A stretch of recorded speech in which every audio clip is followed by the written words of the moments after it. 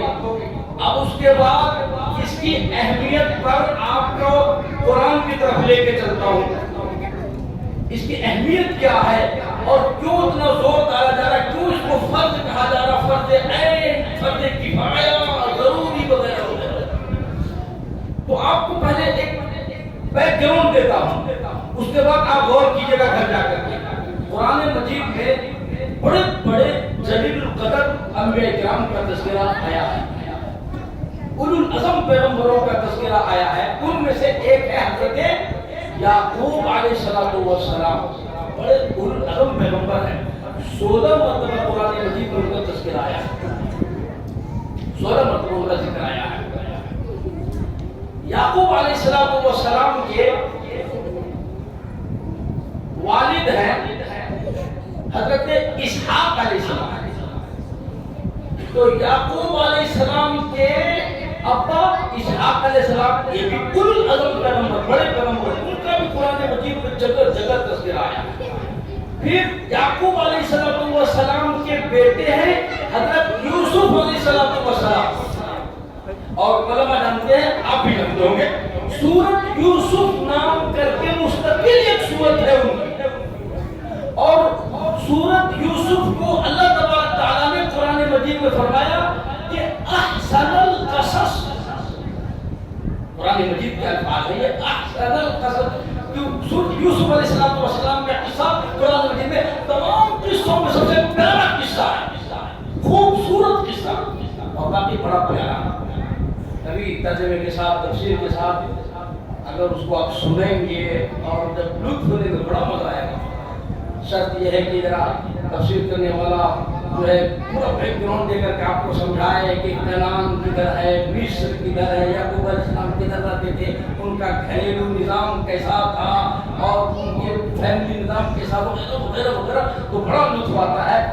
ہمارے پیر صاحب مولانا ذوالفقار صاحب کی مستقل ایک کیسٹ ہے سیدنا یوسف علیہ السلام. آپ اس کو جا کر کے سنیں, بڑا لطف آتا ہے. میں تو بارہا سنا, بڑا لطف, عجیب کیفیت کے ساتھ حضرت بیان کی ہے احسن القصص. ہمارے حضرت مولانا شیخ طلحہ صاحب رحمت اللہ علی, ان کی بھی کیسٹیں ہیں, ان کے بھی بیانات ہیں, وہ بھی بہت تفصیل سے بیان کی ہے, بڑا پیارا ہے. میں اس ٹاپک میں نہیں جا رہا ہوں, میں آپ کو کچھ دوسری چیز سمجھانے جا رہا ہوں. تو حضرت یوسف یعقوب علیہ السلام کے بیٹے پیغمبر ہیں, اور یعقوب علیہ السلام کے والد اسحاق علیہ السلام وہ بھی پیغمبر ہیں. سوائے حضرت محمد رسول اللہ صلی اللہ علیہ وسلم کے حضرت یعقوب علیہ السلام کی اولاد اور حضرت یعقوب علیہ السلام, حضرت اسحاق علیہ السلام کا جو ہے دوسرا نام اسرائیل بھی. قرآن مجید میں بنی اسرائیل کا تذکرہ آیا, یہ انہی کی اولاد کا تذکرہ ہے. سورۃ بنی اسرائیل, قوم بنی اسرائیل, 15واں سپارہ میں سبحان اللہ بنی اسرائیل کے نام سے یہ انہی کا تذکرہ ہے. یا اسحاق علیہ السلام, اسحاق علیہ السلام کے جو ہے بھائی ہے اسماعیل علیہ السلام, اور اسحاق علیہ السلام کے والد حضرت ابراہیم علیہ السلام. آپ غور کیجئے, یعقوب علیہ السلام ان کا بیٹا پیغمبر, ان کے ابا پیغمبر, ان کے چچا پیغمبر, ان کے دادا پیغمبر, ان کے پردادا پیغمبر. آپ سوچ سکتے ہیں کیا پیغمبر کے گھر میں گمراہی آتی ہے کیا؟ سب کو یہ بچوں کو معلوم ہے کہ پیغمبر معصوم ہوتا ہے. لا یعصون اللہ ما امرہ ویفعلون ما یؤمرون, کہ پیغمبر گناہ کرنا بھی چاہے اللہ کرنے نہیں دیتا. پیغمبر اگر نافرمانی اللہ کی کرنی بھی چاہے اللہ کرنے نہیں دیتے. کیوں نہیں کرنے دیتے؟ اس لیے کہ پیغمبر براہ راست اللہ کا نمائندہ ہوتا ہے, گویا کمانڈر ان چیف ہوتا ہے. پیغمبر سے اگر کوئی غلطی ہو جائے تو براہ راست خدا کی خدائی میں دھبلا ہو جاتا ہے. اسی لیے اللہ تعالیٰ حفاظت فرماتے ہیں. اور بے شمار واقعات ہیں, یہ موقع نہیں, میرا ٹاپک پھر بہت جائے گا. بے شمار واقعات ایسا حضور صلی اللہ علیہ وسلم کے واقعات ہے، تقریباً 20-25 سال کی آپ کی عمر کی خانہ کعبہ کی تعمیر ہو رہی تھی اور مکے کے سارے لوگ بیت اللہ کی تعمیر کر رہے تھے، تو سارے لوگ ننگے ہو کر تعمیر کر رہے تھے۔ ان کا عقیدہ یہ تھا کہ ہم ان کپڑوں میں گناہ کرتے ہیں، اسی میں چوریاں اور شراب پیتے، زنا کاری بدکاری، مکے میں اس وقت ہر قسم کا ظلم و ستم عام تھا، گناہ عام تھے، تو اللہ کا گھر ہے، وہ تو بیت اللہ ہے، پاک ہے، ان ناپاک کپڑوں میں ہم پاک گھر کی تعمیر کیسے کریں؟ یہ ان کا عقل کا فطور ہے۔ گناہ تو وہ کرتے تھے، اب وہ لوگ سزا کپڑوں کو لے بھائی کپڑوں نے کون سا زنا کیا، کپڑوں نے کون سی شراب پی تھی، کپڑوں نے کون سا ظلم کیا تھا؟ تو وہ ان کا ایک دماغ تھا، رہبری رہنمائی تھی نہیں، تو انہوں نے یہ فلسفہ اپنایا کہ ہم ان کپڑوں میں گناہ کرتے تو کپڑے پہن کے بیت اللہ کی تعمیر نہیں کریں گے، ورنہ اللہ ناراض ہو جائے گا، ورنہ اللہ ناراض ہو جائے گا۔ ان بیوقوفوں کو عقل نہیں کہ بھائی ننگا ہونا بھی تو بہت بڑا گناہ ہے۔ تو بارے کہ حضور اکرم صلی اللہ علیہ وسلم بھی بیت اللہ کی تعمیر میں حصہ لینے کے لیے گئے، تو آپ کے جو رشتہ دار تھے، آپ کے چچا اس میں حضرت عباس تھے، حضرت جو ہے حمزہ تھے، آپ کا چچا ابو لہب، جہل کو بدماش وغیرہ وغیرہ حارث وغیرہ، جو 11 چچا تھے نا آپ کے بھائی، آپ کے دادا وغیرہ سب تھے، تو وہ لوگ کہنے لگے اچھا ہم تو ننگے ہو کر کے بیت اللہ کی تعمیر کریں اور تم جو ہے کپڑے پہن کر کے تعمیر کرو، جب جو ہے تمہارے بڑے جو ہے کپڑے اتار دیے تو تم بھی اپنا کپڑا اتار کر کے آؤ گے بیت اللہ کی تعمیر۔ حضور چونکہ آپ صلی اللہ علیہ وسلم ہونے والے نبی تھے، اگر آج آپ ننگے ہو جاتے تو امت کو ننگے پن کا ثبوت مل جاتا۔ حضور نے فرمایا نہیں، چونکہ آپ بہت زیادہ شرمیلے تھے، بہت زیادہ آپ شرمیلے تھے، بہت زیادہ بے تھے، تو آپ نے کہا کہ میں ننگا نہیں ہوں گا، تو کیسے نہیں ہوتا؟ ارے جب تمہارا باپ دادا چاچا پورا خاندان ننگا ہے تو بھائی تو ننگا کیوں نہیں ہوگا؟ تو انہوں نے زبردستی کی، حضور لنگی پہنے ہوئے تھے، ان کو کھینچا پانی شروع کر دیا، نہیں کھولنا پڑے گا، نہیں اتارنا پڑے گا۔ جیسے ہی وہ کھینچا پانی کی، حضور ایک دم سے بے ہوش ہو کر گر گئے، بے ہوش ہو گئے۔ اللہ تعالیٰ کی حفاظت فرمائی۔ اس کے بعد پھر آپ کے رشتہ دار آئے، کہا کہ کیا ہوا پتہ نہیں کیا ہو گیا، تو آپ صلی اللہ علیہ وسلم کو اللہ تبارک تعالیٰ نے بے ہوش کر کے ننگے ہونے کے گناہ سے بچایا، پھر اٹھا کر گھر لے کے گئے، جب سارا کام ختم ہو گیا تب آپ کو ہوش آیا۔ تو پیغمبر گناہ کرنا بھی چاہے نہیں کرے، 10-12 سال کی عمر تھی حضور کی اور قریش میں کوئی شادی تھی، تو آپ صلی اللہ علیہ وسلم کو پہلے سے بھی وہ ڈھول بجے باجے تاشے گاجے بالکل پسند، فطرت نہیں تھی ویسی، لیکن مکے کے جو ہے قریش کے جو بڑے آپ کے ہم عمر لڑکے تھے، نوجوان تھے، وہ آ کر کے جو ہے زبردستی کہ محمد چلو نا، ارے بڑا اچھا رنگ جمے گا، وہاں گانا ہے، باجا ہے، ڈھول ہے اور خرافات ہے، جیسے آج کے شادیوں میں ہے، آج نہیں ہوتے، کیا خرافات مچاتے ہیں، تو اس زمانے میں بھی تھا۔ حضور نے فرمایا نہیں بھائی تم لوگ جاؤ، مجھے پسند نہیں، یہ زبردستی ہے، کیسا نہیں رکھا، ہم تمہارے دوست نہیں کیا، زبردستی کھینچ کر کے لے گئے۔ حضور وہاں بیٹھ کر کے دیکھتے رہے تماشا، اس کے بعد ان کا گانا بجانا شروع ہو گیا، جیسے ہی وہ ڈھولک اور گانے بجانے کی آواز آئی، اللہ تبارک تعالیٰ نے آپ پر نیند غالب کر دیا اور وہیں آپ سو گئے، اور اتنی گہری نیند میں سوئے کہ پورا مجمع خالی ہو گیا، مجلس ختم ہو گئی، سارے لوگ چلے گئے، آپ وہیں پڑے رہ گئے، اس لیے کہ آپ ناچ گانے کی مجلس میں جاتے تو آج امت کو پروف مل جاتا کہ دیکھو حضور بھی ناچ گانے کی مجلس میں گئے تھے، اس لیے مجھے بھی اجازت ہے، میں بھی سچی پکی توبہ کر لوں گا۔ اللہ تبارک تعالیٰ نے اس طریقے سے حفاظت فرمائی۔ سیدنا یوسف علیہ السلام کا قصہ، زلیخا کا قصہ یوسف میں، سورۃ یوسف میں بہت تفصیل سے ہے، کہ وہ تو نہیں چاہ رہے تھے، اللہ تبارک تعالیٰ نے آپ اس طرح سے حفاظت فرمائی۔ تو یہ عرض کر رہا تھا کہ جن کا بیٹا پیغمبر ہو، باپ پیغمبر ہو، چچا پیغمبر ہو، دادا پیغمبر ہو، پردادا پیغمبر ہو، تو وہاں گناہ تو دور کی بات ہے، گناہ کا کوئی تصور نہیں ہوتا نا۔ تو جب گناہ اور معصیت کا تصور نہیں ہے تو کیا عقائد اور ایمان کا کوئی خطرہ وہاں لاحق ہو سکتا ہے کیا بھائی؟ ناممکن ہے، وہاں تو گناہوں کا تصور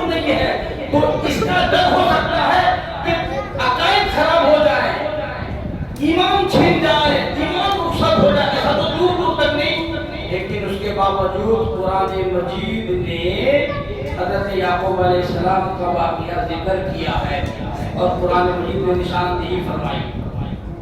فرمایا بسم اللہ الرحمن الرحیم، فرمایا ام کنتم شہداء اذ حضر یعقوب الموت اذ قال لبنیہ ما تعبدون من بعدی قالوا نعبد الہک وإلہ آبائک ابراہیم واسماعیل واسحاق الہ واحد ونحن له مسلمون. یعقوب علیہ السلام نے اپنے نزا کے وقت، موت کے وقت، آخری وقت میں اپنی اولاد کو اکٹھا کیا. ایمان سکنے لگے، پتہ نہیں میرے بعد میری اولاد کا کیا بنے گا.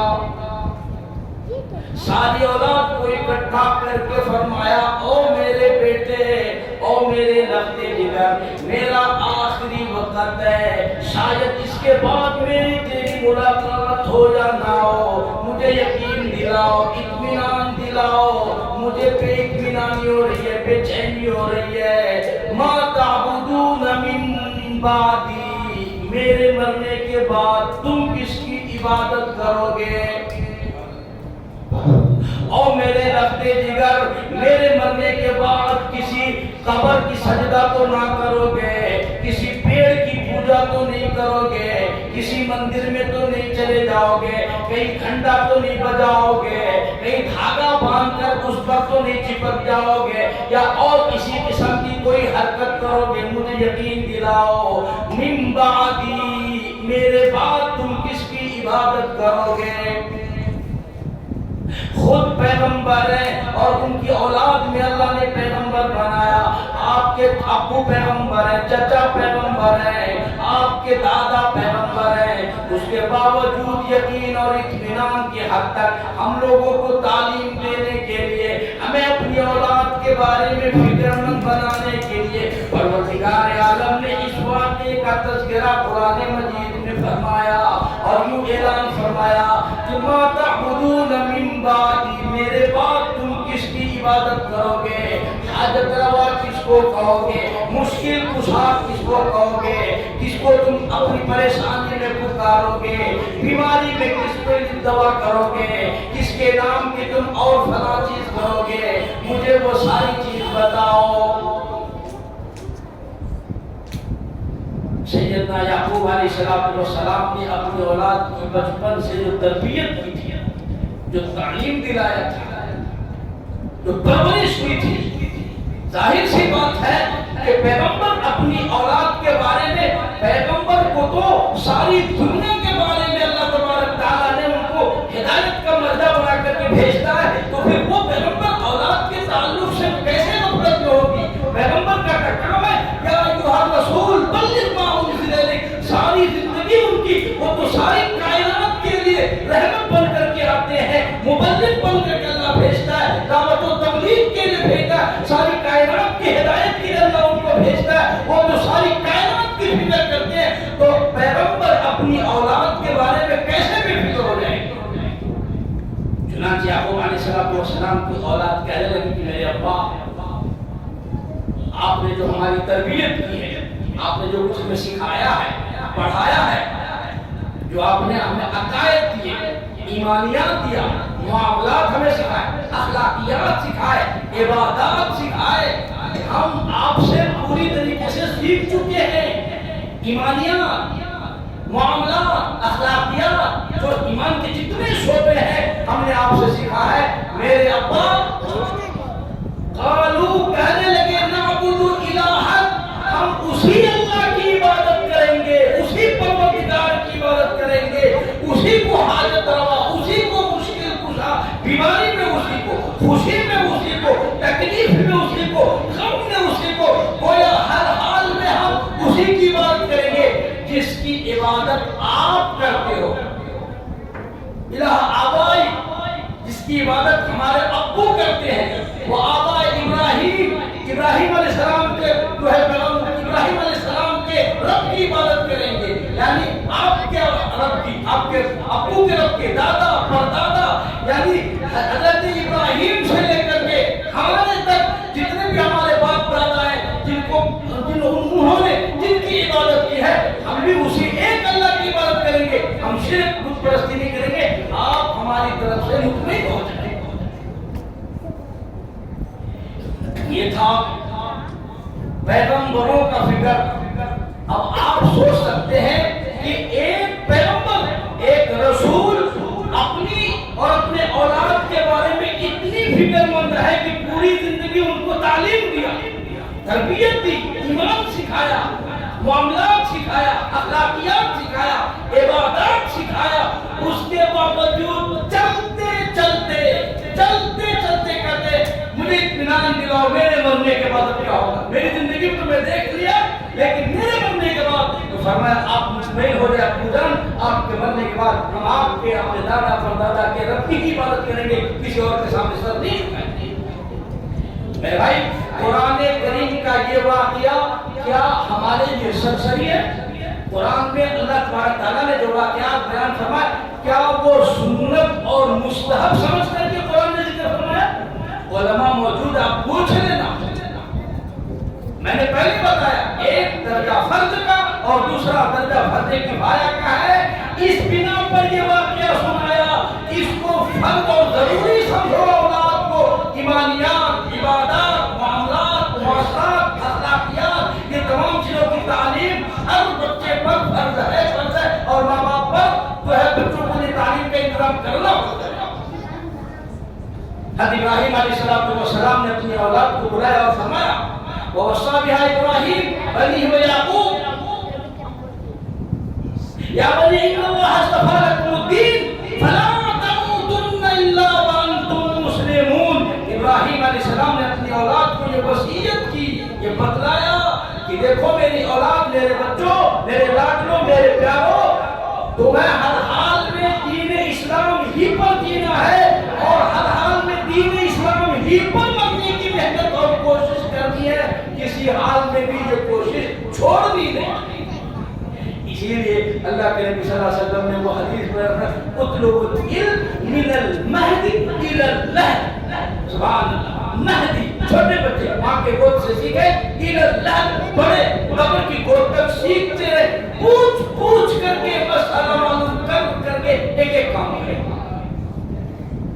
ایک کام کرے. پرسوں جو ہے میڈل میں پروگرام تھا اور دارالعلوم دیوبند کے بڑے مفتیان کرام آئے تھے, بڑے اللہ والے. کئی سارے لوگوں نے کئی سارے مسئلوں میں ڈسکس کیا, الجھنیں تھی, پریشانی تھی. تو کچھ پریشانی جو ہمارے پاس کچھ لا کر کے دیے تھے, ہمیں بھی الجھن تھا اس سلسلے میں, بڑا الجھن تھا, وہ آپ کو بھی سنا دیتا ہوں. الجھن یہ تھا کہ حضرت سے کسی نے سوال کیا کہ بھائی ہمارے پاس جو ہے اتنے پیسے نہیں ہے کہ ہمارا کوئی اپنا مکان ہو. اللہ نے کسی طریقے سے زمین ہمیں مہیا کیا ہے لیکن اس پر کنسیشن کے لیے ہمارے پاس کوئی بجٹ نہیں ہے. سرکار ہمیں لون دیتی ہے, ہاؤس لون بول کر کے, تو کیا وہ لون لینا جائز ہے, گھر بنانا جائز ہے؟ چونکہ لون کا معاملہ سود پر ہوتا ہے کہ آپ اتنا لیں, مہینے کو اتنا جمع کریں. اور ہم نے مفتی صاحب سے درخواست کی کہ حضرت آپ اس کو جائز کہیں یا ناجائز کہیں, حرام کہیں یا حلال کہیں, لیکن مسئلہ 100% یہ ہے کہ 90% مسلمان اس میں ملوث ہے. میں نے اپنی طرف سے ان کو کہا, تو میں نے حضرت سے یہ درخواست کی آپ چاہے حلال کہیں حرام کہیں لیکن 90% اس لون میں ملوث ہے, 5% مسلمان صرف بچے ہوئے ہیں. تو میں اپنی طرف سے حضرت سے درخواست کی, زور دے کر کہ حضرت آپ کو 90% کا تو آپ چھوڑ دو, یہ جو 5% مسلمان بچے ہوئے ہیں ان کا کوئی کچھ سوچو, حل نکالو نا تاکہ یہ صحیح راستے پر چل سکیں. 5 کا کوئی حل نکالو. تو میں نے مفتی صاحب سے درخواست کی, دیکھو صرف یہ بتا دینا کافی آپ کے ذمہ نہیں ہے, چونکہ آپ مقتدر ہیں, بڑے علماء میں سے ہیں, آپ ہی کا کام ہے کہ بھائی یہ حرام ہے